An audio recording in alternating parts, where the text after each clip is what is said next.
Hello, good morning. Welcome to the Hill Out Loud podcast. If you're new here, please like and subscribe that button. Today, we will be having conversations with Laura Diaz. The intention for our podcast is just to have open, honest, healing, and soul expansion conversations where we are on a mission to awaken the universe. Thank you for joining.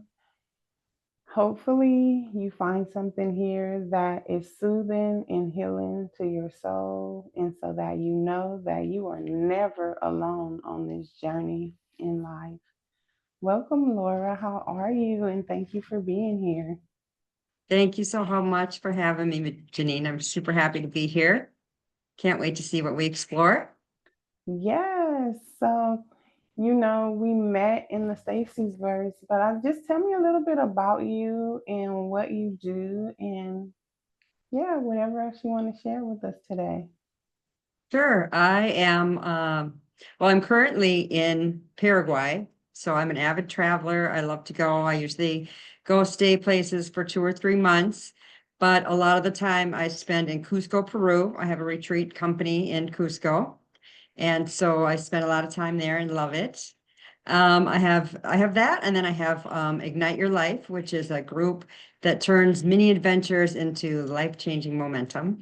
So I love doing that. And yeah, I'm a former teacher, Ooh. former military. But today I just like a nice cobblestone street and a good cup of coffee, and I'm happy. Mm. That sounds delightful. Yeah, just a cup of coffee, right? And just relaxing. And I'm sure you well earned that.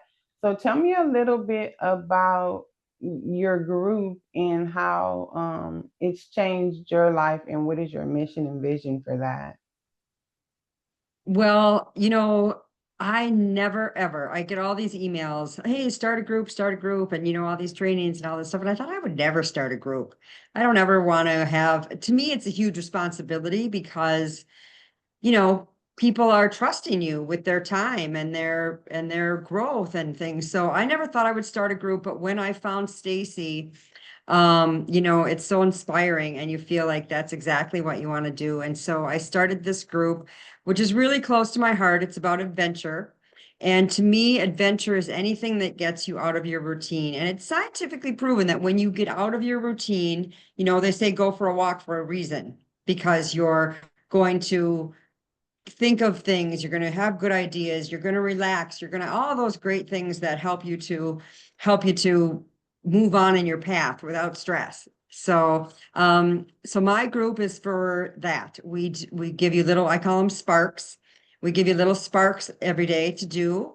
And then I'm going to do an Ignite Your Life Adventure Challenge, where it'll be a little bit bigger. And then we do 4 grand adventures every year where we all go together on to some trip. We're going to go to Morocco, Peru for sure. I'm not sure after that, but so that's what I have in mind for it. Yeah. I We love take that. little mini adventures and turn them into life-changing motivation. And how have that just changed your life being a part of that and kind of giving back in that way? What have it done for you? Well, it's just so fun to share, how you share the things that are close to your heart. And for me, that's adventure, that's getting out there, that's moving and finding, just like I said, a good cup of coffee, of the joys in life, the little things that inspire you and the things that show you that anything is possible. And you don't do that when you're stuck in your own routine. There's this guy, Eric Butterworth, that I read, who said, happiness comes from the word happenings. So if nothing's happening in your life, nothing's happening in your life. You know what I mean? You have to start, and you start those things by getting out of your routine. It's the routine and the rules and the structure of life that trap us into that daily grind where everything is someday and we never actually start.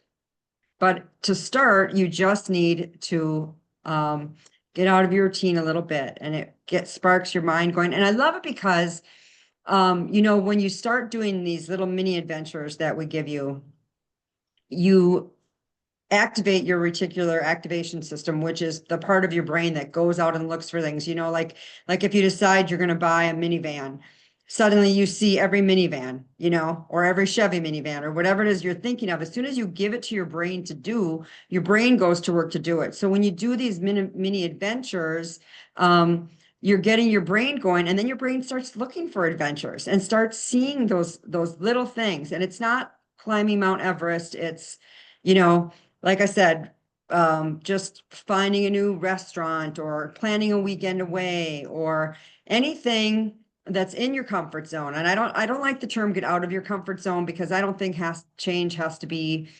completely uncomfortable. I think you can start small enough that it's fun and you look forward to it. And like I said, your brain starts to find all those things that you can do that spark you to do the things you want to do in life. I love that.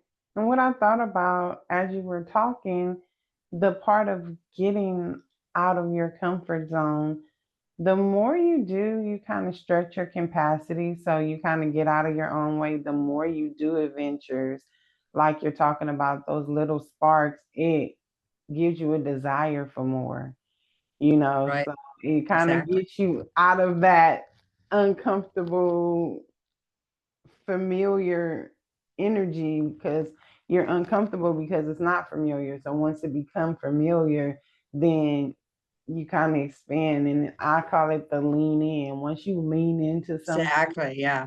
then you kind of just move with the flow. And it's like, oh, that was fun. Now I want to try this. So you sound very passionate about adventure and travel. Has this always been a part of your life? And when did it start, if not? As far back as I can remember, I just wanted to go somewhere else. I say gloriously map obsessed, and I would look at maps and I would do things. And then, so I always wanted that. But at the beginning, like that, it was more because I wanted to get away. I just want to get out of here. I wasn't happy where I was. I wasn't really, childhood is hard, especially when you get into school and those middle school years and everything. And I just wanted to get away. I just wanted to move. And I just had so many daydreams of where I would go. But once I started traveling, that changed. And I started, instead of running away, I started running to what's the next thing I can see? What's the next place I can experience? And it is so amazing what adventure does for you, how it opens you up, how it opens your heart, how it opens your mind. I mean, I am passionate about it because I know that if you start with one little thing, you're going to change your life. Like you say, if you just lean in, and that's true for anything that you do, whether it be adventuring, whenever you want something, it starts as a seed. And if you just lean in a little, God will do the rest.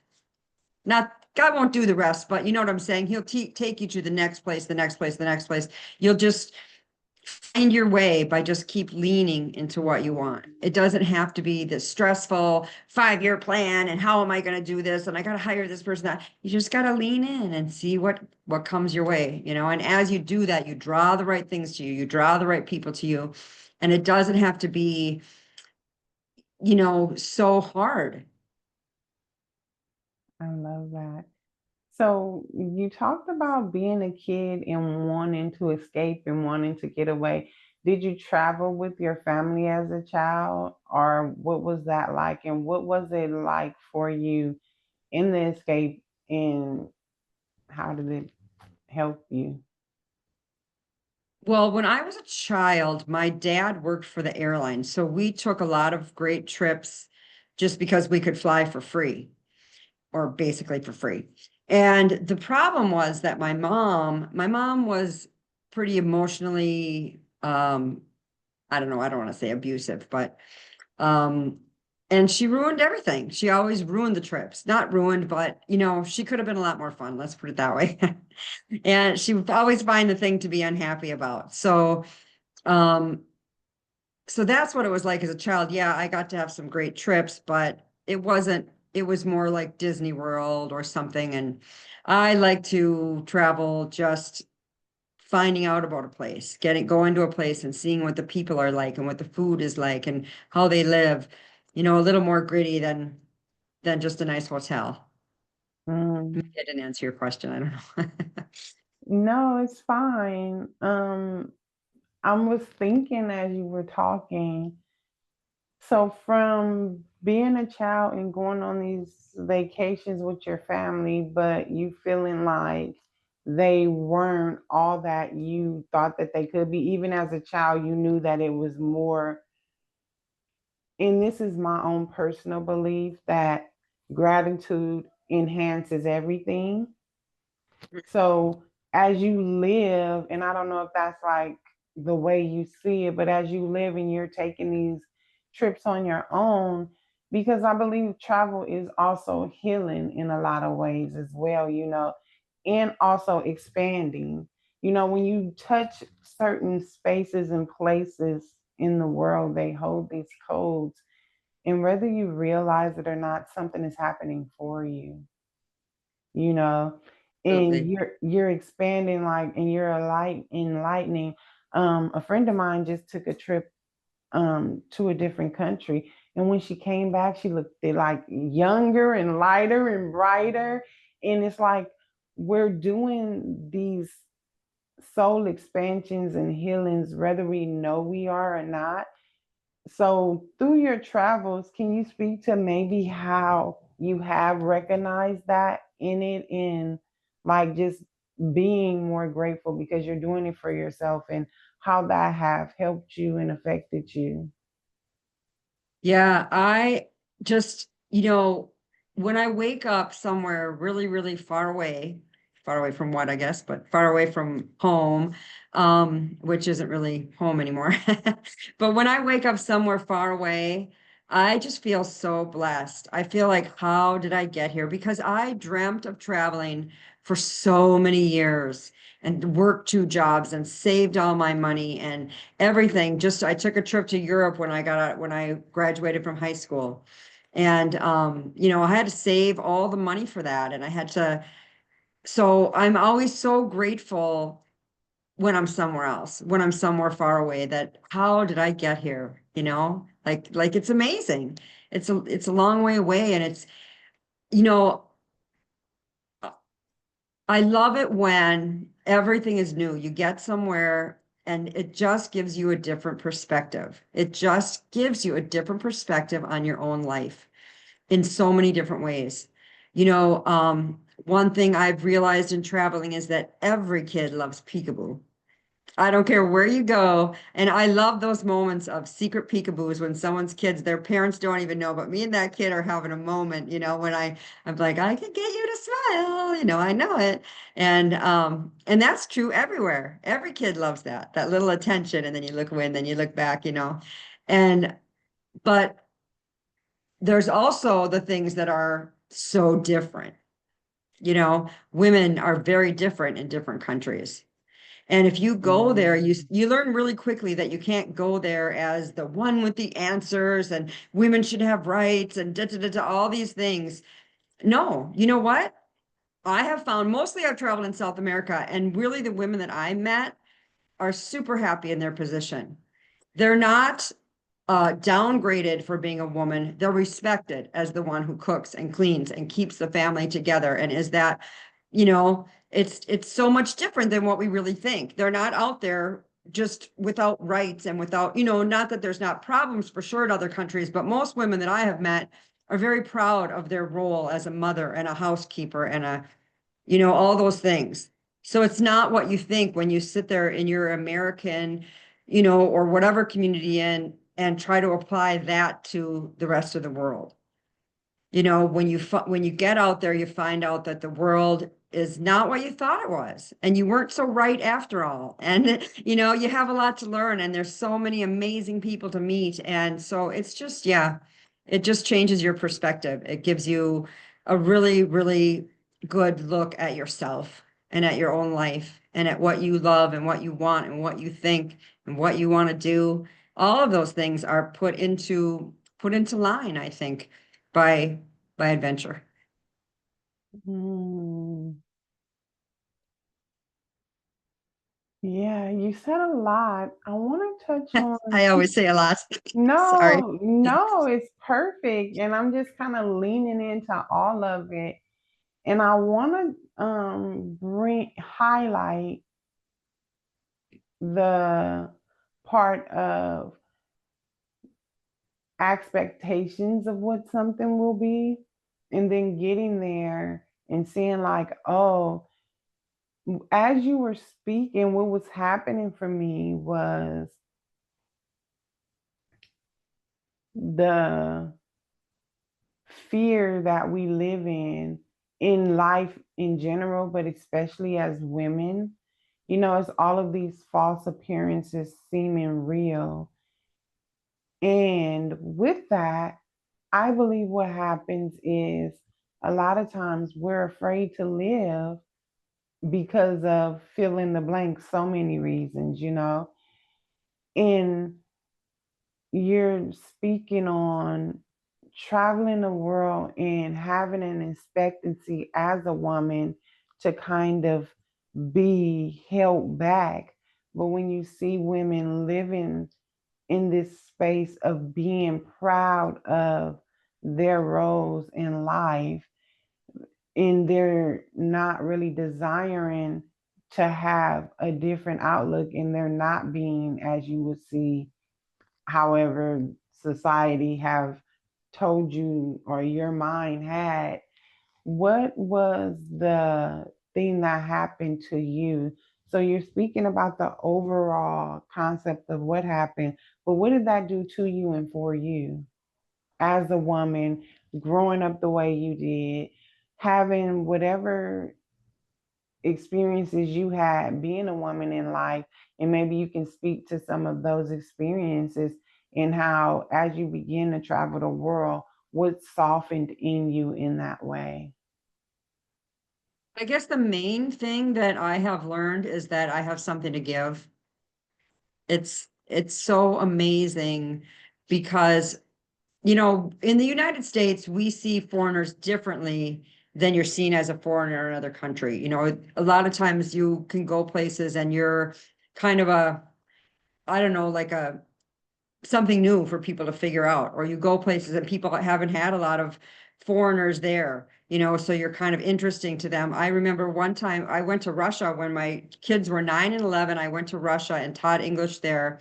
And we took this, they had a team that was a soccer team in the summer and a hockey team in the winter, and this whole team there, it was huge. It was their life, you know what I mean? And their parents basically gave their kids to the coach, you know?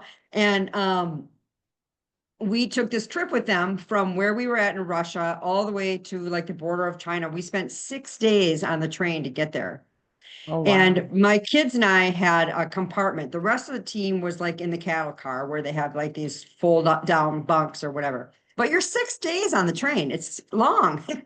And so when we first got on the train, there was another family that had an extra kid. So he was going to be in the fourth bed in our car, And when we came into our car, the kid was sitting on the bed and he jumped down and ran out. And I was like, oh no, he's scared of us. But he wasn't. He came back with his three brothers and they all sat on the bed and just looked at us like, what are these people going to do? They had never seen, you know, foreigners before. And they were just so interested to see. Now there's a moment where you can show people kindness and goodness and acceptance. And, we played all these fun games with them and we did all this stuff with them, even though we didn't really, well, my kids spoke Russian. They learned Russian really quick in like 2 months. That's another thing. People were like, they said, when our kids went from Russia to America and learned English in 2 months, we never believed that.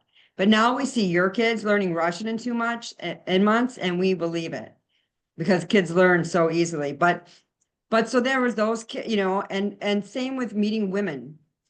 I was in Colombia one time and I volunteered at this place. It was a drug rehab center and they had a men's floor and a women's floor. And so I started working with the women. And it would be the same when I would go there, they would lean in and what are we gonna I automatically had authority because I was a foreigner. because I wasn't the same old thing they hear all the time that they have been learning or whatever. And I use that authority to love them, to show them that you are so worthy. You don't have to be a drug addict. You can be something in this world, whatever you want to be. And that was just so great of a time in my life, because I was teaching them and they were hanging on every word and everything I said. And like I said, not that I had that, I mean, I just had that authority as a foreigner, and I got to speak into their lives, and it was so beautiful. And I built the best relationships with them, but only because I came in as a foreigner, as someone. Now you've got that authority. You're different. You're someone people want to listen to, So and with you get a voice. so with all of that, you get a voice. That's powerful. You get a voice. So before that, did you feel like you didn't have a voice? I did. I didn't feel like I had a lot to give. I felt like I was traveling to get something for myself. I was going to get experience. I was going to get whatever from traveling. But when I started to travel, I realized that I had something to give. Yeah. So when you started traveling, you felt like you were gonna get something. And then once you started traveling, you realized that you had something to give. So, what was the moment, if it was a moment, that you had that awakening within yourself, and what did it do for you? Well, I think just naturally our maybe not, I don't know about everyone else, but for me, I didn't feel like I had something to give. I didn't feel like I had a voice. I didn't feel like, um, that was many, many years ago now. But yeah, I didn't know where I was going. I didn't know what I wanted to do. I was a teacher for my career, but I did all kinds of jobs, and I didn't feel I felt like, who would want to listen to me? Who are you to think you have someone to say? Who are you to think that you have, anything like that? I just didn't believe anyone liked me or wanted to hear from me, or that I had anything to give. And that when I traveled, I learned that I did. I learned that I had a lot to give. And that in that giving, instead of going somewhere to get something for myself, what I got for myself was giving. Giving is the greatest thing that you can do. It's the greatest thing that makes you feel the best. I didn't end up, you know what I mean? I ended up getting something for myself, but not in the way I ever thought that it would be. And Um, that's what, adventure is about, is if you look at life, no matter if you have a vision or whatever your deal is, it's never going to happen the way you see it. The universe just doesn't do that. The universe is full of twists and turns and lessons you didn't know you needed, and ways you needed to grow to get where you wanted to go that you didn't realize when you started out, you know? And so, yeah, it's just that you, I don't know, you just see the way the universe will work to turn you into who you should be in ways that you never expected. And I think that yeah. the way to do that is, yes, to get out, to adventure, to get out of your routine, to let what needs to come up, because how would I have realized that about myself if I hadn't been put in the position of, hey, we're all listening to you. What do you got? And I realized I had to dig deep, and I had something in there, I had a lot to give. And I loved, that was the most precious gift ever, to realize that. Um, so, for the person who's tuning in and listening to this podcast, and they are at a space in their life where they're searching for something, right? Like we're talking about. So just go back for a moment to that version of yourself. What was something that you learned in all of your travels that you would like to gift to the collective that's coming up? No matter where you are in your life and age, but there's always a point. I like to call it like the turning point, where you choose a different role, and it has nothing to do with success or anything like that. I believe it has to do with that yearning desire for more. And a lot of times we look outside of ourselves for that more. But I really believe that the journey is within. And that's just my own personal belief. And from working with many people, I've come to understand that a lot of times when we are in search of something, it's really about that self discovery. And as I hear you speak, and you're saying you were looking for something, but you got something in, when you said that, it just really touched my heart because what you got was a version of yourself where you started to believe in yourself, see yourself, notice that, oh, my contribution to this world matters. And to see that you had something to contribute to the world and to the collective. And as you were traveling to all of these different places, but what is the thing that you would want to say throughout all of what you just explained that you wish you could have heard, or like just something that really helped you along the way? Well, you use the word search, that people are searching. And I think that good advice would be stop searching because it has to come to you. You know, I was out there doing other things, traveling, wondering where I was going to stay, how I was going to pay for this, how am I going to get from here to there? What did that guy say? I don't speak the language, all these things. And then what I needed came to me. I was focusing on something else, got what I needed. And I think that that works that way. I think the more you're searching and striving, and you are then in your mental mind that's trying to make it happen in the way that your mind understands. And inner change doesn't really happen that way. You know, I mean, that's why people meditate. They have to set their mind aside a little bit.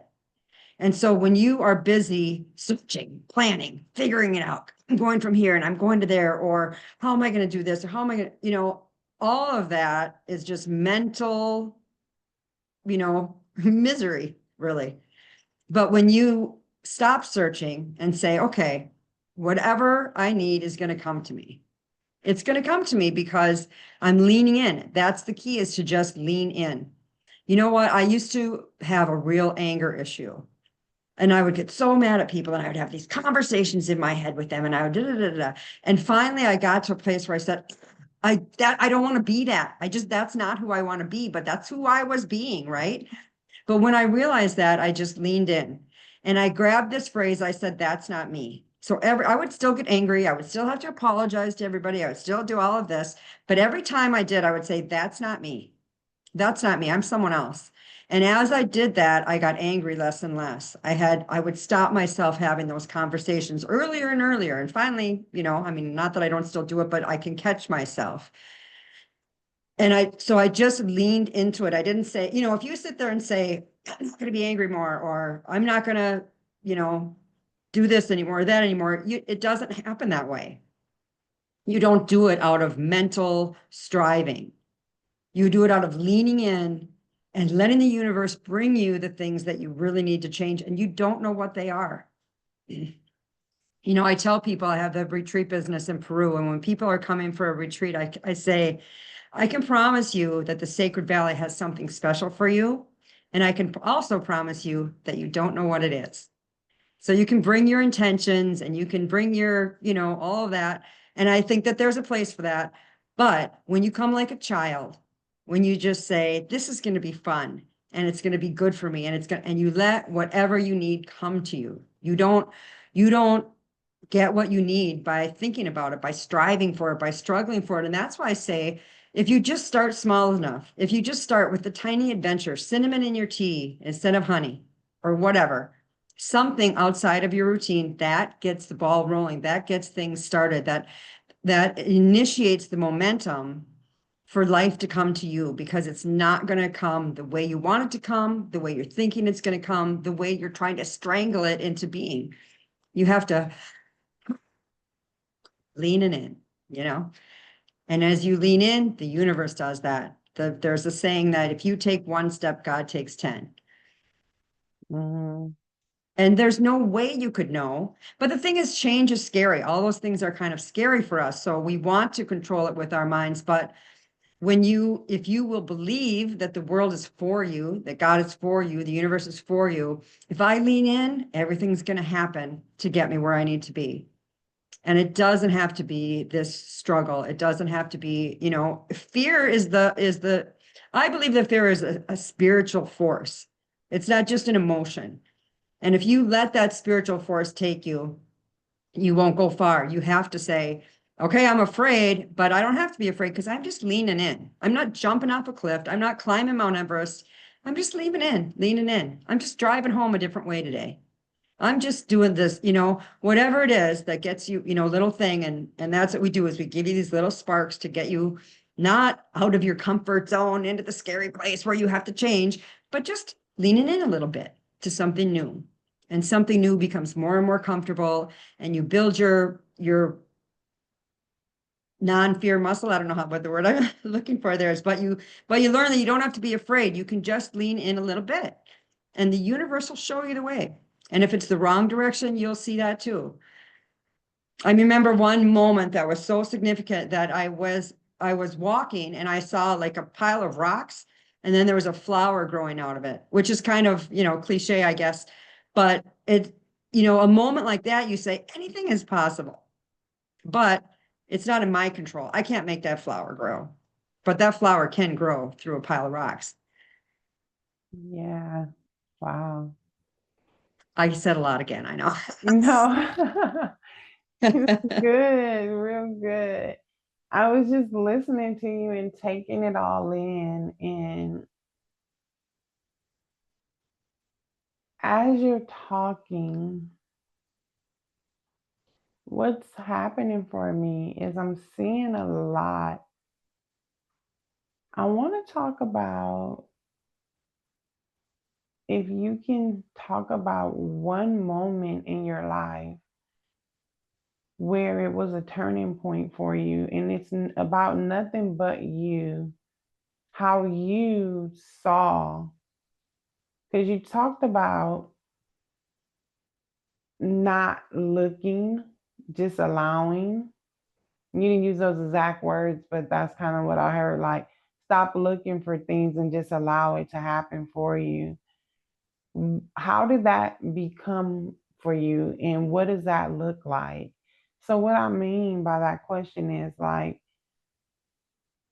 we have all of these things that we are taught and told, and it's kind of like that default to start to search for something, right? So, what happened to you that allow you to discover those things that you just spoke of? Well, I think that what people need to realize is that you need a vision. You need to want to go somewhere. You need to want to be somebody. You need to, you know what I'm saying? Like, if you're poor, maybe you don't want to be poor anymore. You want to be rich, or you want to be this or that. Or if you're, if you feel like you don't have a voice, you want to feel like you can use your voice, or wherever, wherever you are to wherever you want to go. That's a great dream. You need that. You need that vision. But what people need to realize is that going from here to there is never going to happen the way you want it to. It's a hero's journey. I mean, the universe's job is to make a hero out of you. So, how did And you become a part of that? So, for a because you lean moment, in, you take the next thing. God showed me my anger was unacceptable. I got sick of apologizing to everyone. I didn't want to be angry anymore. But I don't know how to not be angry anymore, right? I don't know how to go from this angry person to this sweet person who I see and get so mad at because I wish I could be like them, you know? Um, so I had to just lean in. And like I said, I leaned in and I said, you know what? That's not me. I'm just going to choose that that's not me. And then when I did that, I would see, I'm about to get angry. And maybe I would still get angry, or maybe I would not. I had this experience where I was arguing with my husband. We were fighting all the time, and I am a word person. I could cut you down easy. I'll fight to the death just to win an oral argument. another thing I didn't like to be like, but that's what I was like. And so I said, one time I was praying and I said, okay, I just don't want to be that way anymore. I just don't want this arguments. And I heard this voice clearly in my head that said, shut your mouth. Just shut your mouth. And I said, but God, I'm right. And I heard this voice in my head that said, do you want to be right or do you want to be righteous? Do you really, you know what I mean? Do you want to be this person that cuts people down with your words or someone who builds people up with your words? And if you want to move from here to there, what I'm telling you right now is shut your mouth. And at first, like even right after that, I went to have another argument with my husband and those words were in my head and I was like, I had to just fight to be able to do that. But when I did it, it got easier. And I saw the fruits of that. I saw that maybe I don't have to be angry all the time. I just leaned in and the universe will show you, the next step that you need to take. The universe showed me, shut your mouth. Now, was that easy for me? No. Is it still easy for me? No. But when I shut my mouth, I hear other people. When I shut my mouth, I don't spew all these angry words. I don't get into these conversations that I have to win. That's not who I want to be. That's not who I am. So I stopped being what I had learned to be somehow, right? So I think Yeah. that you need to have a goal. You need to know, I want to go from here to there. And you need to know that's absolutely possible. That's absolutely going to happen. But it's not going to happen the way you thought it would. Quit So how did it happen struggling. for you though? So what I'm trying to, because we can hear these things, but I want you to give them the how in it. How does it happen? Because we hear these things, but what is the how? Because your how may help someone. Well, I think the how is basically universal. The how is to just lean in and take that next thing that you're told to do, because especially if you have a long way to go. Like I'm here and I really want to be way over there. You can't plan all that out. You can't figure all that out. All you can do is take the next step. Like I said, have a vision, know where you want to go, and the universe will show you. Universe showed me, shut your mouth. So when I did that, my life changed and I learned the next thing and the next thing and the next thing. But you have to do that. And it's usually something so small, but really probably difficult for you to do. But Yeah, as I you was lean just gonna in, ask you, what does leaning in look like for you? well, leaning in means that when you see something, like I saw my anger, some people, God is always trying to show you the way to go. Well, we aren't always in the way to listen. Sorry. So when you lean in, just means I'm willing to see the next thing I need to see. And then when you see it, you don't argue with it. To me, it's like always being where you are. Okay, right now I'm this angry person, right? I leaned in. I heard that the answer to that is shutting my mouth. Now I have to actually shut my mouth, which was not easy, you know, but I do that. I see that it works. I see that it's good. And now I lean in, okay, what's next? Okay, well, next you need to see the good in people. You need to see that they don't deserve your anger. You need to start seeing, or whatever it is. God will say, here's the next little thing. It's not a bunch at once. It's not, this whole thing that you just need to lean in and let the universe just show you. And it's going to be a little tiny voice inside that you can easily ignore if you want to. But when you stop Yeah. ignoring, shut your mouth. I knew that was, I couldn't pass that up or it would have a great effect. I wouldn't go where I wanted to go. Another thing I think is great. Let me grab that.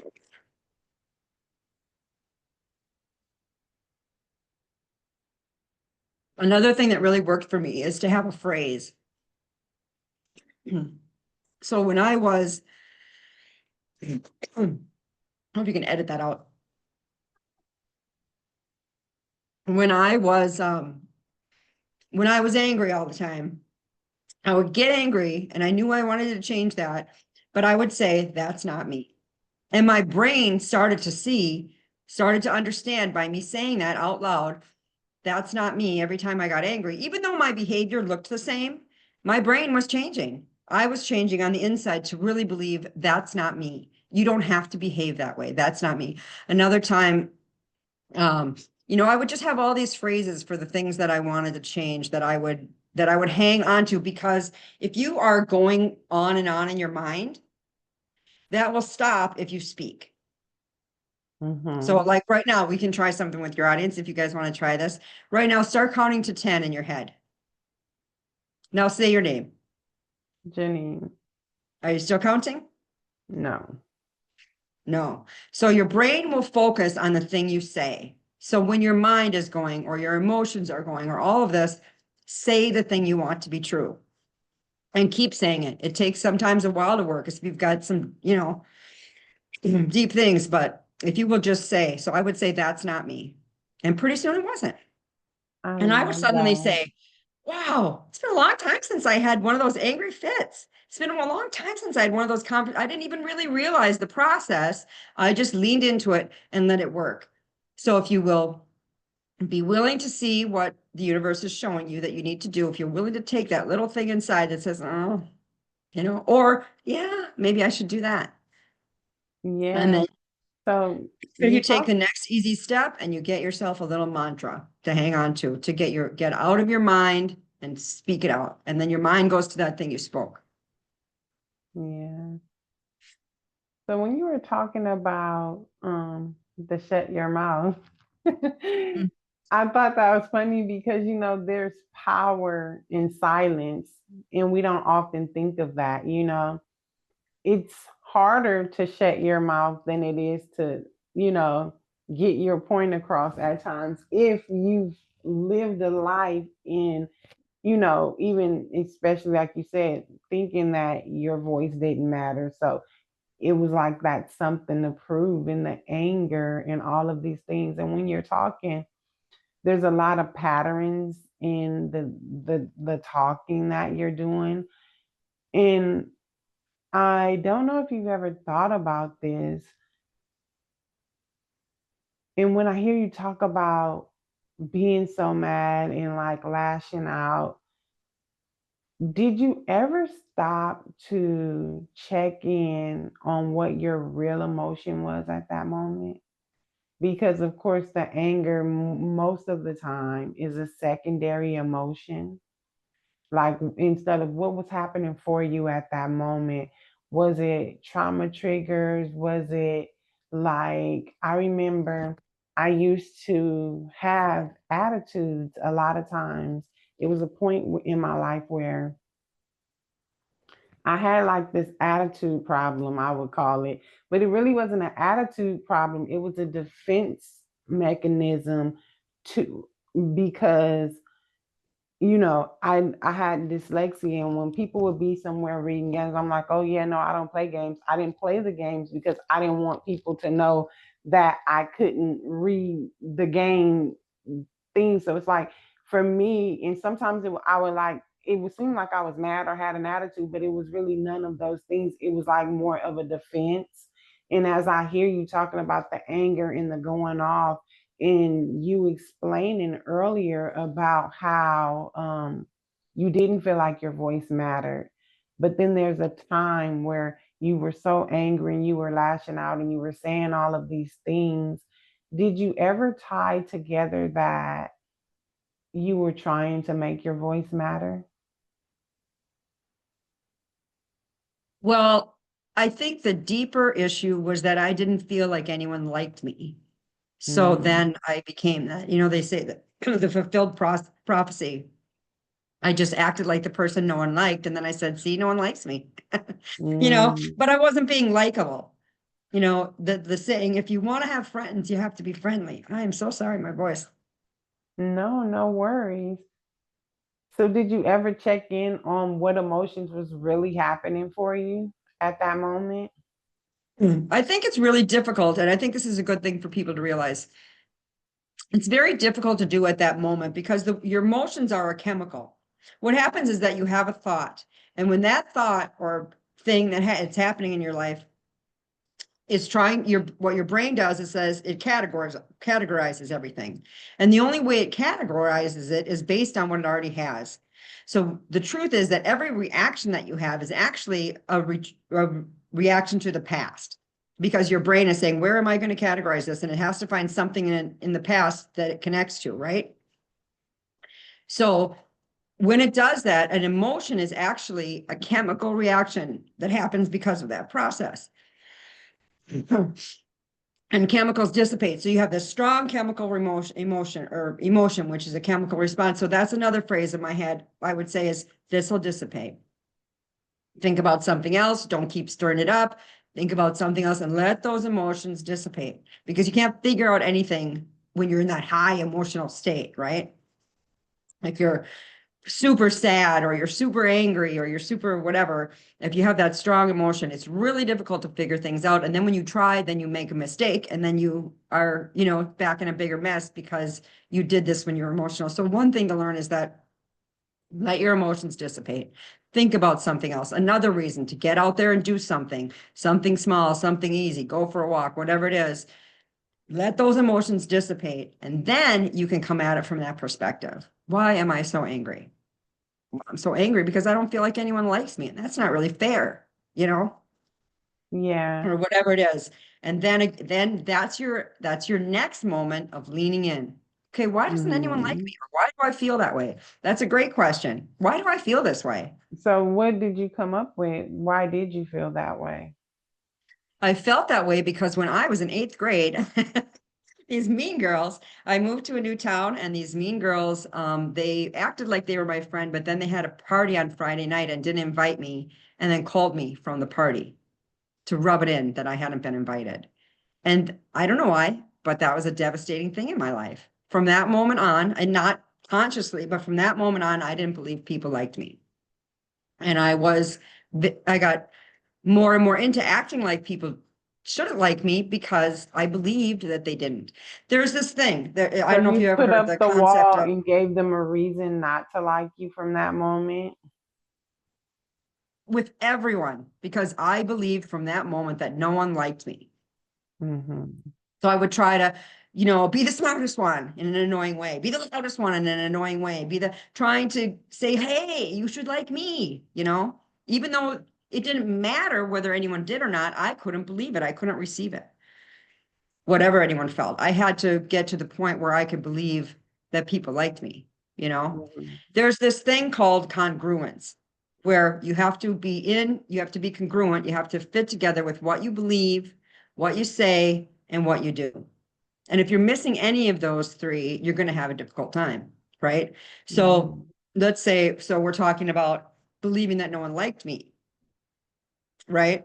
I have to work on that belief because my actions are going to go out of what I believe. So believing no one liked me made me act really bad. So I had to change that belief that no one liked me.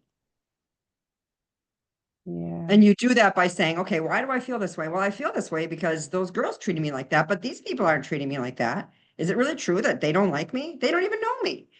And you Yeah. reason with yourself to say, okay, maybe people will like me if I stop being, so loud and angry all the time. It makes So, we're sense that people aren't nearing going to the like me if I act end. like that. What if I acted like this?